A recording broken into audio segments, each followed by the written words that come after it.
The Pentagon, 2 a.m. If hell had air conditioning, it would look exactly like this. The Tactical Operations Center, TOC, sat 3 levels underground, entombed in layers of reinforced concrete thick enough to survive the end of the world.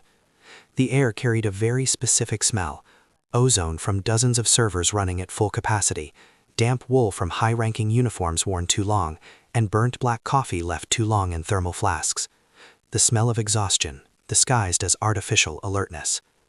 At the center of the room, General Thomas Sterling stood like a statue carved from granite, both hands pressed against the digital map table, knuckles bleached white by pressure.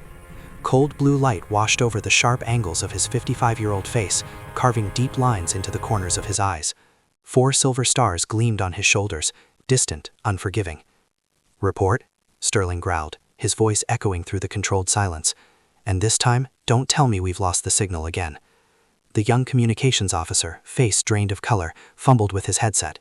"Sir, Bravo team reports 0 visibility. A geomagnetic storm is scrambling all navigation systems.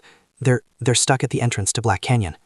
Sterling slammed his fist into the reinforced glass table. Bang! A nearby glass of water rattled violently. No one moved. No one dared. Black Canyon. Sterling spat the name like it was rotten meat. "That godforsaken shit has swallowed 2 of my drones this week. Now it wants 12 of my best soldiers." At the farthest corner of the room, where the neon light never quite reached, another sound continued, steady and unnoticed, buried beneath keystrokes and shouted commands. Swish. Swish. Swish. The sound of an old mop dragging across polished marble. Its owner was Marcus, an elderly black man, thin and bent, his back curved as if the ceiling itself rested on his shoulders. His gray janitor's uniform hung loose, swallowing his frail frame. Marcus moved slowly, methodically, invisible. To the powerful men in this room, he was furniture that happened to move, a shadow without a voice. Marcus paused, just for a fraction of a second when he heard the name Black Canyon. Clouded eyes beneath snow-white brows narrowed almost imperceptibly. Then he lowered his gaze and pushed the mop across an invisible stain. The invisible man lives the longest.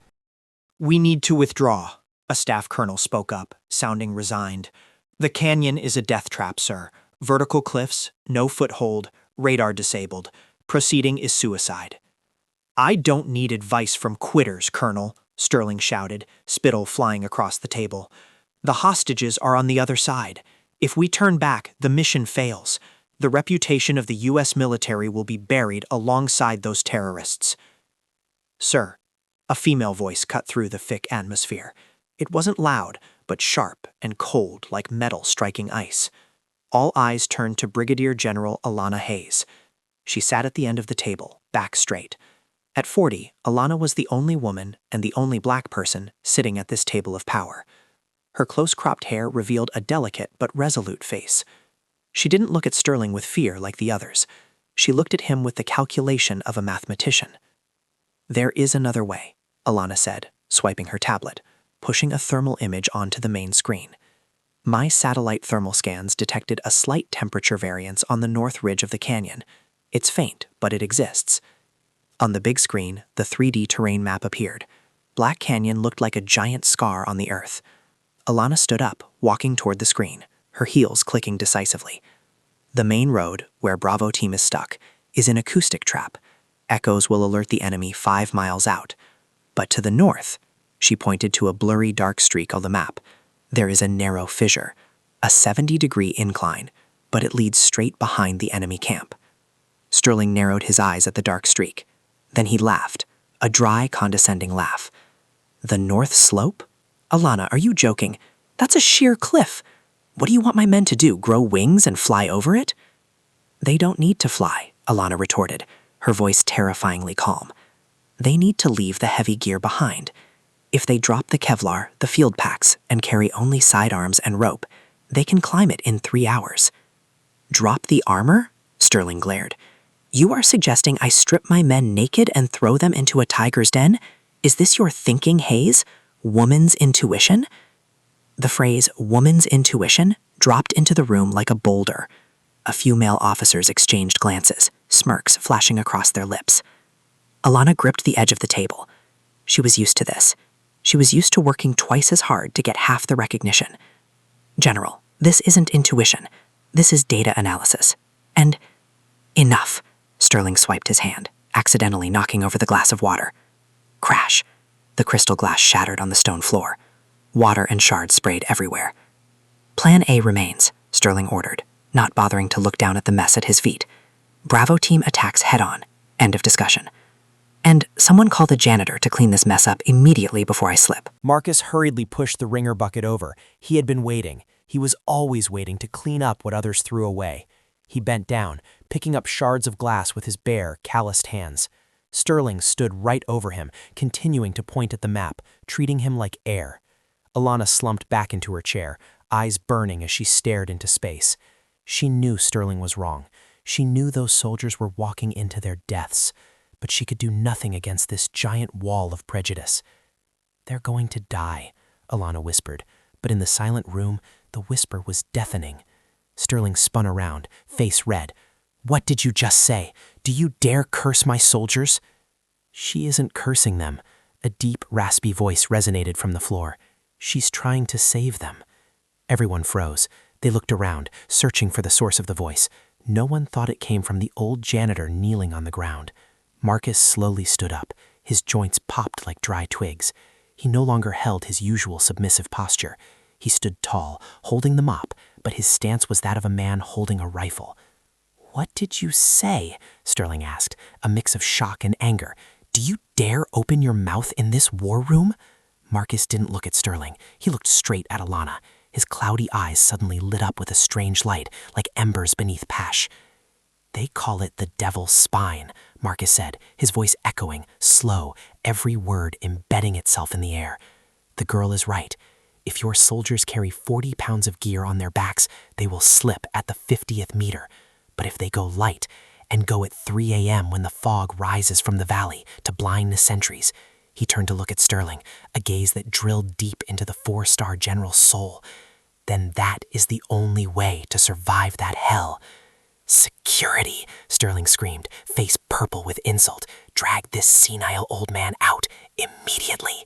2 large MPs rushed in from the door, grabbing Marcus's frail arms. But Marcus didn't flinch. He didn't resist, but his body was rigid as cold steel. He kept staring at the 3D map on the screen. 1970, Marcus said louder, drowning out Sterling's shouting. "No satellites, no Kevlar, just 6 of us, black, forgotten, and we climbed the devil's spine with our bare hands to save your precious lives." "Stop," Alana screamed. She rushed out of her chair, shoving an officer blocking her way, running to shield Marcus. "Let him go," she ordered the MPs. "Brigadier General Hayes, are you starting a mutiny?" Sterling roared. Alana didn't care. She stared at the worn name tag on the janitor's chest, M. Vance. Then she looked up at the long scar running from his neck down to his collarbone, a scar hidden by his uniform collar until the guards pulled him. "That scar," Alana stammered, her voice trembling. "In the classified files of Operation Kingfisher, the Pathfinder had a scar from razor wire when carrying a teammate." She looked up at Marcus, eyes wide with shock. You were there." Marcus gently removed the guard's hand from his shoulder. He adjusted his collar, a movement as dignified as a nobleman adjusting his tie. He reached into his left breast pocket, the place closest to his heart. "I wasn't just there, ma'am."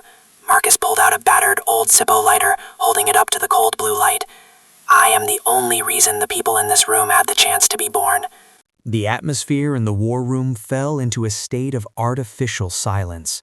The cooling fans of dozens of servers hummed like a disturbed beehive, but for the people standing there, the world seemed to have held its breath. General Sterling stood rooted to the spot. His arm was still raised in midair, poised to order the guards, but his fingers began to tremble slightly. It wasn't out of fear of a 70-year-old man, but because of the timbre in his voice. That was not the voice of a janitor caught making noise. That was the authority of a man who had once ordered the Reaper to wait. "The shadow," Sterling lowered his voice, trying to regain his dignity, but failing miserably. His throat was dry. "What kind of game are you playing here? Where are the guards? I told you to get him out." "Stand down," Alana's voice rang out, not loud, but sharp and cold as a scalpel, cutting through Sterling's panic. Sterling spun around to face her, ready to explode, but he stopped dead. Alana wasn't looking at him. She was staring intently at the object Marcus had just placed on the polished glass table. It was a Zippo lighter. Under the cold blue neon lights of the tactical room, the lighter looked like a gaping wound. The metal casing was worn down, revealing the tarnished brass underneath. It was deformed, mangled, as if it had once stopped a bullet or been crushed under the heel of an enemy boot. But on the warped lid, the crude, hand-carved inscription was still legible. W.S. Until the end. W.S. Alana whispered, her breath catching in her chest. William Sterling. Sterling heard the name, his pupils constricted. He stepped forward, swiping a top-secret file worth billions aside, and bent down to look at the small, rusted object. The faint smell of fuel and old metal wafted up, out of place, invading the sterile space of the Pentagon. "My father," Sterling uttered, his voice cracking, revealing the vulnerability of a son who had always lived in his father's giant shadow. He looked up at Marcus, his gaze shifting from astonishment to suspicion. "Where did you get this? Where did you steal it from? The family museum? Or did you dig up his grave?" Marcus did not answer the insulting question. He showed no anger. He simply slowly reached out a calloused hand, cracked and dry from cleaning chemicals, and pointed to the lid of the lighter. "Do you know why it's so twisted, General?" Marcus asked, his voice as light as smoke. Sterling didn't answer. He was hypnotized by the strange indentations on the lid. Irregular, sharp indentations. "You stole it," repeated, but far weaker this time. "Those are teeth marks," Marcus said, 3 words that dropped like 3 boulders. "Your father bit down hard on it," Marcus continued, his eyes looking through Sterling, through the reinforced concrete walls, to a place far away. "That night, at Hill 402, we ran out of morphine. His left leg was crushed by shrapnel. White bone was protruding from black flesh. Alana covered her mouth with her hand, stifling a gasp. He bit this lighter so he wouldn't scream," Marcus recounted, his voice steady, cold, yet contained immense reverence. "So he wouldn't give away the team's position to the patrol just 5 meters away.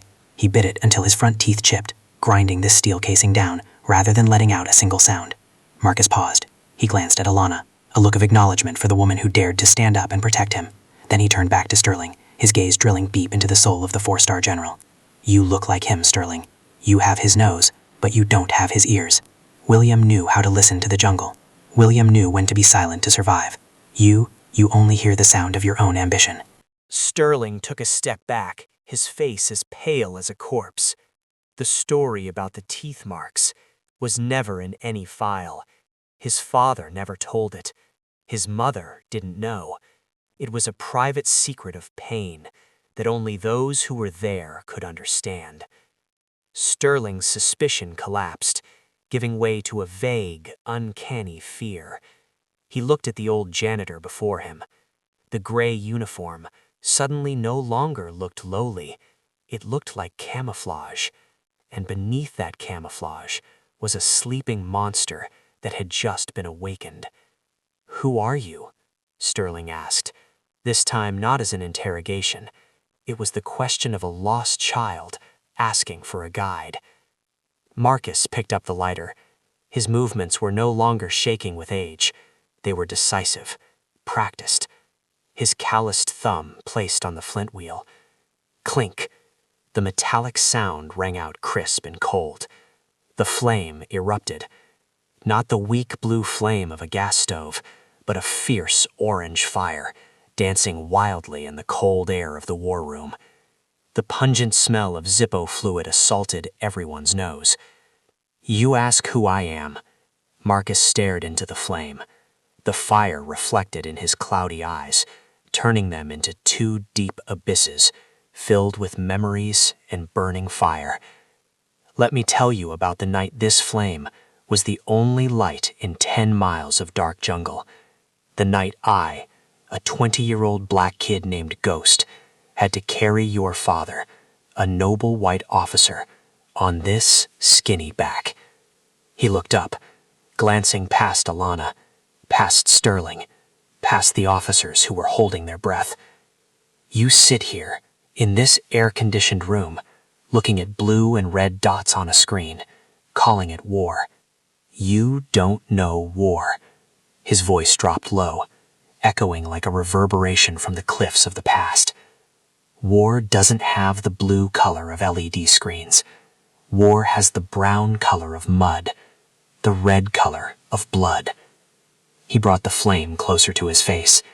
His shadow stretched long across the floor, covering the electronic tactical map, swallowing it whole. And the sound of breathing, William's wheezing breath in my ear, when he whispered, "Don't leave me, Ghost. Don't let me die here." The sound of computer fans seemed to fade, getting quieter until it vanished. The cold of the air conditioner disappeared. The air became thick, hot, humid, and suffocating. Alana felt goosebumps rise all over her arms. She no longer saw the war room. In the flickering firelight in Marcus's hand, she saw the shadows of giant trees swaying. "There were no satellites back then, girl," Marcus's voice echoed, sounding like it came from another world. "No rescue helicopters, just the old jungle. And us." Drip, drop. Drip, drop. First came the sound of rain falling on palm leaves. Then the buzzing of insects, shrill and piercing, drilling into the eardrums. And finally, the sound of footsteps trudging through the swamp. The lights of the war room extinguished in the listener's mind. All that remained was the Zippo flame, and the story of 50 years ago. Laos, Vietnam border, April 1970. The flame from the Zippo in the memory flickered out, giving way to pitch-black darkness. The jungle is never silent, but it never tells the truth.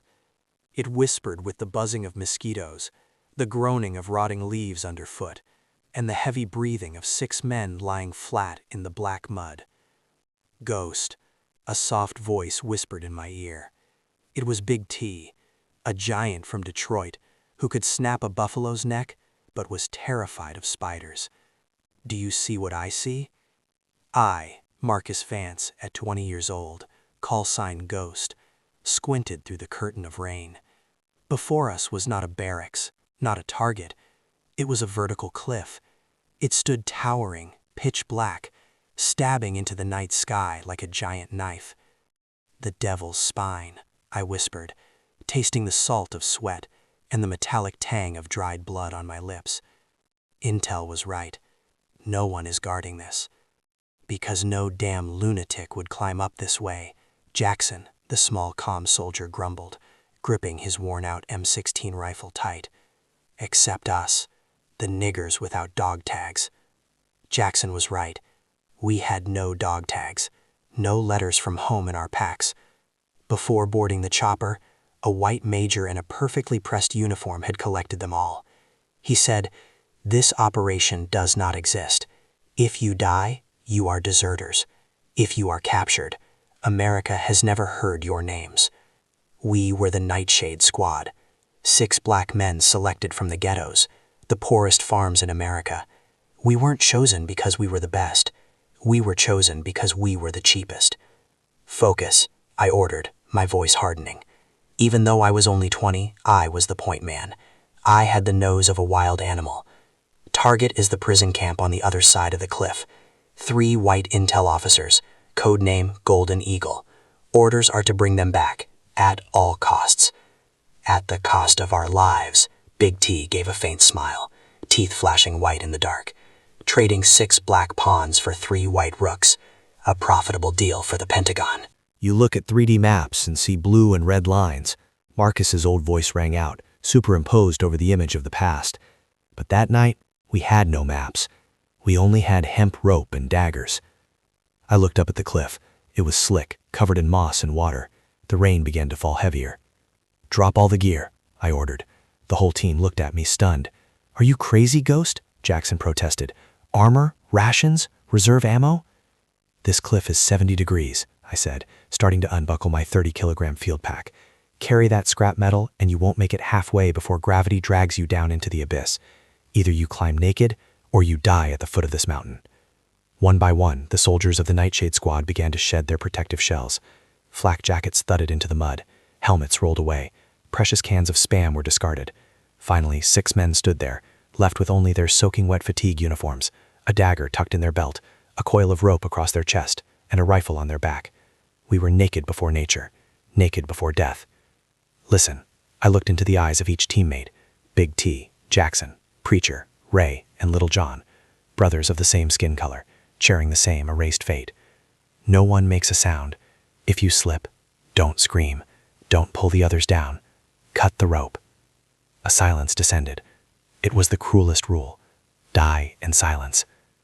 Preacher, I nodded to the oldest soldier in the team, who always carried a tiny Bible. Pray. Preacher closed his eyes, rainwater streaming down his scarred face. Yea, though I walk through the valley of the shadow of death, I will fear no evil, for thou art with me. God isn't here, preacher. Big T spat a glob of saliva mixed with blood onto the ground. Just the devil's spine and 6 ghosts. I was the first to grip the cliff face. The rock was ice cold and sharp as a razor. My fingernails bled from the very first meter.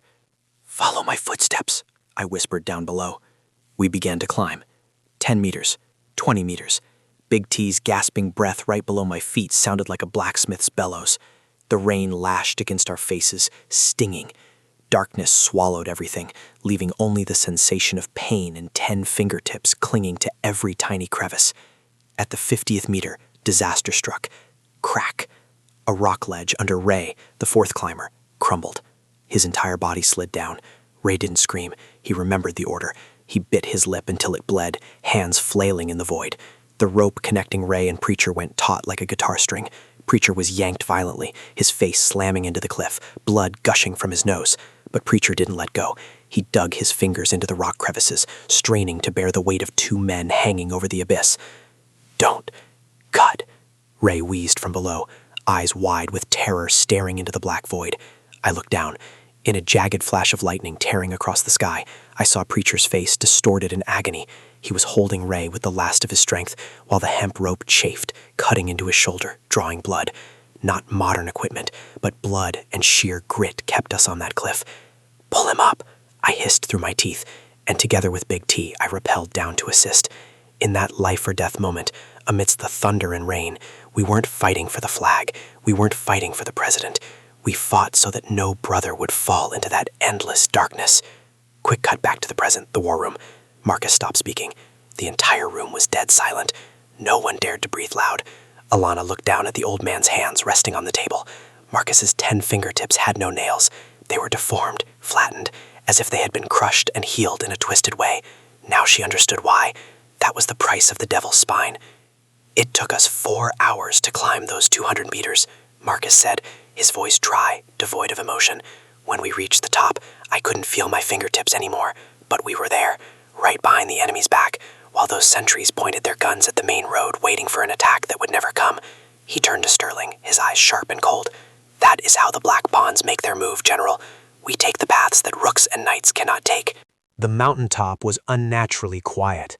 Below, in the valley, searchlights from guard towers swept back and forth across the main road, where they were expecting a frontal assault. They never looked behind them. No one ever looked toward the abyss.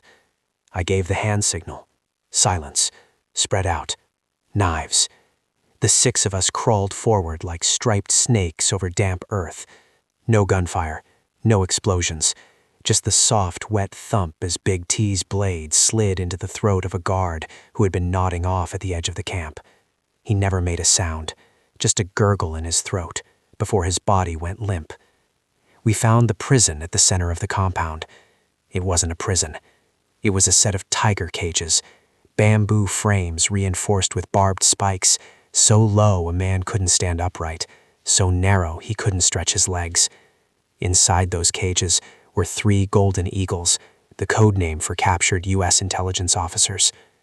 "Jesus Christ," Jackson whispered, his voice shaking as he took them in.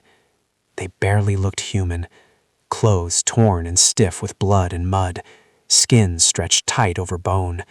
The stench was overwhelming. The elite assets the Pentagon praised were now nothing more than breathing skeletons, waiting to die. I moved to the middle cage. The man inside was curled into himself, shivering from malaria. "Colonel Sterling?" I whispered. The man jerked awake, forcing his swollen eyes open. He stared at me, a dark, unfamiliar face emerging from the shadows. He thought he was hallucinating. "Damon," he rasped, his voice dry as breaking leaves. "You've come to take me, haven't you?"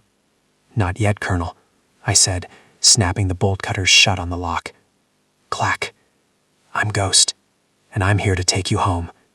I dragged him out. William Sterling weighed less than 50 kilograms. He collapsed into my arms, fragile as a child. But when his hand brushed the M16 slung across my back, he grabbed it instinctively. The soldier was still there. "What unit?" he asked, his foul breath hot against my face. "Marines, Green Berets." I looked at him, then at my 5 black teammates carrying the other 2 prisoners. "No unit, sir," I said. "We don't exist." Marcus paused to take a sip of water.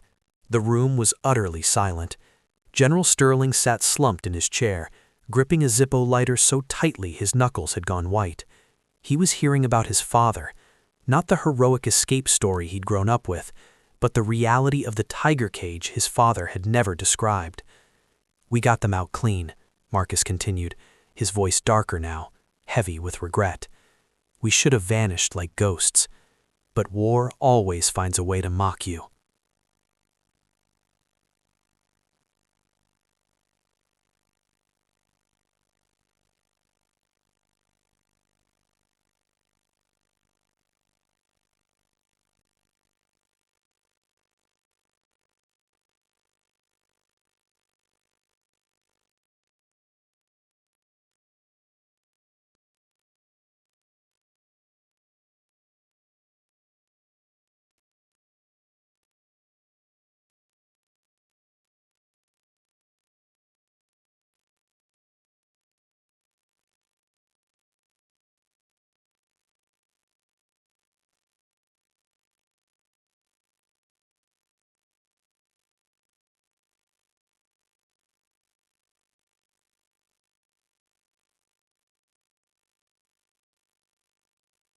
Back to the past?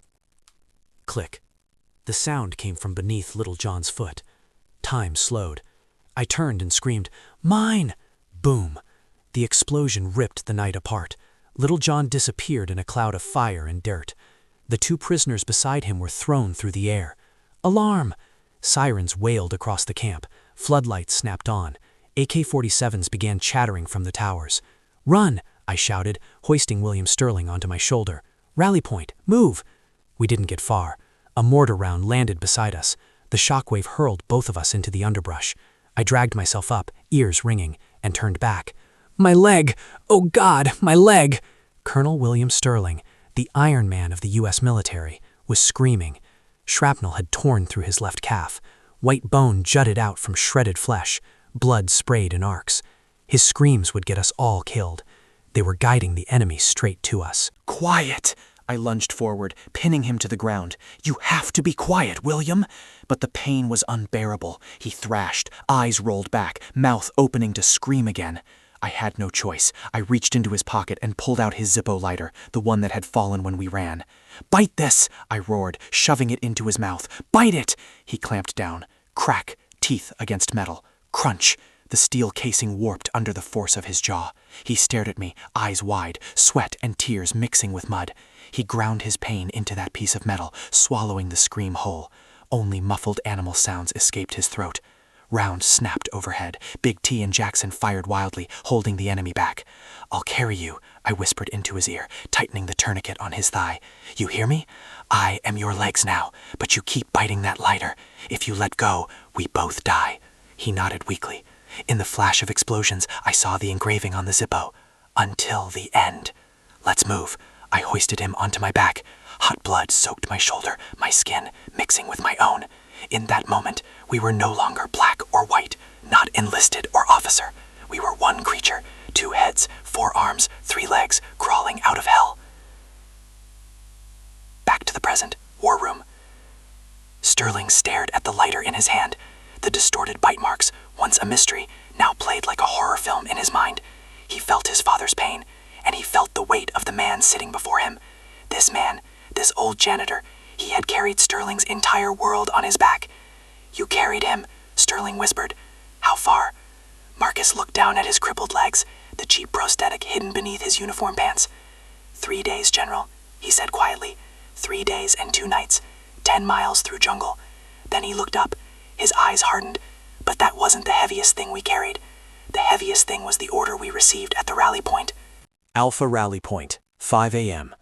We reached the rally point just as dawn began to break, a muddy clearing in the middle of the jungle. The entire team was exhausted. 6 went in. Only 4 made it this far. Little John was dead, taken by a mine. Ray was dead, shot by a sniper while crossing the stream. I lowered William Sterling against the base of a tree. He was unconscious from blood loss, yet his hand still clenched the crushed Zippo lighter. Preacher knelt beside the 2 remaining intelligence officers, checking their pulses. "They're alive," he rasped, "but barely. If the helicopter doesn't get here in 10 minutes, they won't make it." Then it came. The most beautiful sound in the world. Whoop, whoop, whoop. The Huey's rotors tore through the air. Rotor wash blasted leaves into the sky, flattening grass to the ground. A massive iron bird descended, its searchlight sweeping over us. "They're here!" Big T shouted, waving both arms. Rain mixed with tears on the giant's face. "We're going home, brothers! Home to my mama's fried chicken!" We hoisted the 3 intelligence officers under their arms and staggered toward the helicopter, hovering a meter above the ground. The cargo door slid open. A white door gunner wearing dark sunglasses waved sharply. "Get the package aboard, now!" We shoved William and the other 2 onto the metal floor. Big T grinned and stepped onto the landing skid, ready to climb in. The gunner kicked him square in the chest. "Get the hell down!" he screamed over the engines. Big T fell backwards, stunned. "What the hell are you doing? Let me on!" The gunner swung the barrel of his M60 toward us. "Orders from command. Golden Eagles only. Overload, overload." "Overload my ass," I yelled, lunging forward and grabbing the skid. "That bird can carry 12. There are only 4 of us left. Take my men home." The pilot leaned out of the cockpit. He looked at us, 4 filthy, torn black soldiers. Then he looked at the fuel gauge, or maybe at our skin. I said no. The gunner chambered around. Clack. "Back up or I fire. Direct order. Leave behind expendable assets." Expendable assets. The words hit harder than any bomb. We weren't soldiers. We were shell casings, used once, then discarded. Inside the helicopter, William Sterling stirred. He saw the gun aimed at my head. "Ghost!" he screamed, his voice swallowed by the engines. "Let them on! Don't leave them behind! I order you to let them on!" A medic forced him back down and injected morphine into his thigh. William thrashed weakly, eyes wide with helpless fury, locked on mine. "I'm sorry, Ghost," the gunner said coldly over the intercom. "Good luck walking home." The helicopter lifted. Dust and debris blasted into our faces, stinging like knives. I stood there, watching William Sterling rise into the sky. He was still looking at me. That look. The look of a man realizing his life had been saved through betrayal. I saw him raise his hand, gripping the Zippo, slamming it against the window. Useless. The helicopter shrank, became a black dot, then disappeared into white clouds, leaving 4 of us in the jungle, with enemy forces closing in less than a mile away. They really left us?" whispered Big T. His voice cracked like a child abandoned in a supermarket aisle. The giant, who had once snapped enemy necks with his bare hands, collapsed into the mud, sobbing. Preacher closed his Bible. For the first time, I didn't see him pray. He spat on the ground. "God doesn't ride helicopters, son," he said quietly. "God walks. And so do we." 3 days after that, Marcus said, his eyes fixed on nothing. "That was the real hell. Not the climb, not saving your father, but the moment we realized our country had rejected us. We ran, not toward home, toward survival. We were out of ammunition, out of food, out of hope. Day 1, Big T stayed behind to cover us. I'm too damn big to run," he said with a sad smile. "Go, Ghost. Tell my mama I ate good before I died." I heard Big T's gunfire for 5 minutes, then silence. Day 2, Jackson collapsed from severe malaria. He couldn't move anymore. Preacher carried him. "Leave me," Jackson whispered. "No," Preacher said. "I'm not that goddamn helicopter. I don't leave anyone behind." Then a toe popper mine made the decision for them. Preacher stepped on it. He looked at me, smiled one last time, and shoved me forward. Boom. I was the only one left. I crawled. I couldn't walk anymore. My left leg was rotting from a sniper wound I took after we left the rally point. I ate roots, drank muddy water. I crawled across the Thai border. When I woke up in a filthy field hospital, my left leg was gone, amputated below the knee. A man in a black suit stood at the foot of my bed. CIA. "Congratulations on surviving, Private Vance," he said without emotion. "But we have bad news and good news. The bad news is you lost your leg. The good news is you no longer exist." He tossed a new file onto the bed. "Operation Kingfisher never happened. The 3 officers escaped on their own. You and your team died in a training accident in the Philippines. You'll receive Category 3 disability pay. In exchange, you keep your mouth shut. Say one word about Laos or about us leaving you behind, and your payments stop, and then you disappear for real." I picked up the paper. That paper priced Big T's life, Preacher's life, my left leg, $300 a month. I wanted to scream. I wanted to tear him apart. But I remembered William. I remembered the look in his eyes on the helicopter. He was alive. At least, our sacrifice wasn't completely meaningless. So I signed. I took the mop, and I became a ghost. Back to the present, the war room. Marcus finished his story. He brushed his hand along the fabric covering his left leg, the cheap plastic prosthetic creaking softly beneath his pants. "That's the story, General Sterling," Marcus said, his voice light but crushing. "Your father wasn't a hero who escaped on his own. He was a valuable asset, bought with blood by 6 black men. And this country paid us back with silence." He slid the Zippo lighter across the table toward Sterling. "Now you know the truth. You can throw me out right now, or you can listen to one last piece of advice from a cripple about how to get your men out of the same trap." The atmosphere in the war room thickened, becoming so heavy that the hum of the air conditioning became deafening. General Sterling sat there, shoulders slumped under the weight of the 4 stars on his epaulets and the 1,000-pound weight of the truth just revealed. In his hand, the deformed Zippo lighter was ice cold, but it was burning his soul. His whole life he had grown up with the legend of his father's great escape. He had built his career, his pride, and even his arrogant ego based on that heroic bloodline. But now, the man who actually created that legend was standing in front of him, not in a uniform glittering with medals, but in a cheap janitor's uniform smelling of bleach, 1 missing leg, 10 fingertips without nails, and a soul erased by the country. Sterling slowly raised his head. His eyes were red. The hard shell of a general had shattered, revealing the naked remorse of a son. "Why?" Sterling asked, his voice hoarse and broken. "Why did you never say anything? You could have come to find me. I could have—" "You could have done what?" Marcus interrupted, his voice no longer harsh, but somber like an evening bell. "Give me back my leg, or give back the lives of Big T and Preacher?" Marcus leaned his hands on the cleaning cart, lowering himself to the general's eye level. "I don't need medals, son. Real soldiers don't fight for pieces of metal. We kept silent because your father begged me to. He wanted his children to grow up with pride, not the torment that their father survived thanks to the sacrifice of those who were left behind." Sterling closed his eyes, a single tear rolling down his stiff cheek. He gripped the lighter tight, bringing it to his forehead, like a ritual of penance. "But the past is done," Marcus straightened up, his voice suddenly hardening, shifting tone from a storyteller to a commander. "You can sit there mourning your father, or you can save the soldiers dying in Black Canyon right now." Sterling opened his eyes. He looked at Marcus, then looked over at Alana Hayes, the woman he had insulted throughout the meeting. He took a deep breath and stood up. This time he didn't stand as a superior. He stood as a soldier ready to receive orders. Sterling turned to Alana.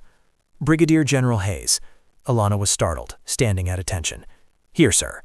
Sterling took off his general's cap and placed it on the table, right next to the Zippo lighter. "I was wrong. About tactics, and about you. He pointed at the tactical map screen. "Command of this operation now belongs to you. Do what you deem necessary." Then he turned to Marcus, giving a deep nod, a gesture of respect without precedent. "And listen to him. He is the only one who knows the way." Alana stepped into the command position. She did not hesitate. The confidence had returned to her eyes, burning brighter than ever. "Patch me through to Bravo team leader," Alana ordered, immediately. The large screen lit up with the mud-smeared, panic-stricken face of Bravo's team leader, captured through his helmet camera. "Command, we're pinned down. Mortar fire's raining in. We can't advance. We can't pull back." "Team leader, this is Hayes," Alana said, her voice calm, steady, carrying resolve through the signal. "Listen carefully. You are not taking the main road anymore. You will turn left, grid coordinates 3-4 Alpha." "North?" the team leader shouted. "That's a sheer cliff. We're carrying 40 kilos of gear. We can't—" "Drop it." Another voice cut into the channel. Old, rough, weathered, but carrying undeniable authority. "Marcus." The Bravo leader froze. "Who is this? Who's on the command channel?" Marcus took the microphone from Alana's hand. He stared into the screen as if he were looking at himself 50 years ago. "This is Ghost," Marcus said. "Listen to me, son. That body armor won't save you if you slip. That machine gun is useless when you need both hands to cling to rock. Strip everything," Marcus ordered, each word driven like a nail. "Keep only your knife, rope, and sidearm. Become ghosts. Climb the devil's slope. Don't look down. Only look up." The line went silent for several seconds. Artillery still thundered in the background. Then the Bravo leader's voice returned, firm, resolved. "Copy. Bravo team, drop all heavy gear. We're going light." The war room fell into waiting. No one spoke. All eyes were locked on the tiny green dots inching slowly upward on the 3D model of the northern cliff face. 1 hour passed. 2 hours passed. Marcus stood motionless, gripping the back of a chair, sweat beading on his forehead. He was climbing with them, feeling every cut in the stone, every freezing gust biting into his spine. "Come on," he murmured. "Don't slip. Don't slip." Sterling stood beside him, poured a glass of water and placed it directly into the old janitor's hand. A small gesture, yet one that shattered every barrier of rank and class in that room. Suddenly, the radio crackled. "Command, this is Bravo." The room stopped breathing. "We're at the top. Repeat, we're behind enemy lines. They haven't detected us." Alana exhaled sharply, her shoulders sagging with relief. She turned to Marcus. The old man smiled, for the first time that night. A crooked, wrinkled smile, but radiant. "Do it, girl." Marcus nodded. "Execute," Alana ordered. On the screen, the green dots surged into the enemy camp. This time, there was no cruel surprise. The raid was swift, clean, brutal. The hostages were secured. The helicopters arrived. And this time, no one was left behind. When the operation ended, the sun was rising over Washington, D.C. Pale golden light streamed through the bulletproof windows, illuminating a room that had just lived through a long, historic night. Bravo team was home safe. Marcus set the microphone down. He exhaled, a breath that released 50 years of weight. Then he turned back to his janitor's cart. His job was done. He was going back to cleaning floors. "Where are you going?" Alana asked. "The hallway in Sector B hasn't been mopped yet," Marcus replied flatly. "If it's not finished before 7, my supervisor docks my pay." He pushed the cart toward the door. The wheels creaked softly in the reverent silence of the room. "Wait," General Sterling called out. Marcus stopped, but did not turn around. Sterling moved quickly, stepping in front of the exit. He looked at the small, elderly man standing before him. Then, before 30 senior officers, 4-star General Thomas Sterling snapped to attention. He raised his hand and delivered the sharpest, most formal salute of his entire career. "I salute you, Sergeant Vance," Sterling said clearly, deliberately using the rank Marcus had never officially been given. Behind him, Alana snapped to attention and saluted, then the staff colonel, then the communications officer. The entire room stood, all facing the black janitor, all saluting. No applause, only the sacred silence of gratitude and remorse. Marcus looked at them. His aged eyes shimmered. He straightened his back, removed his hand from the cart, and raised his own. A trembling salute, an old salute, but one filled with pride. Marcus lowered his hand. He looked at Sterling, then reached into his pocket and pulled out the Zippo lighter.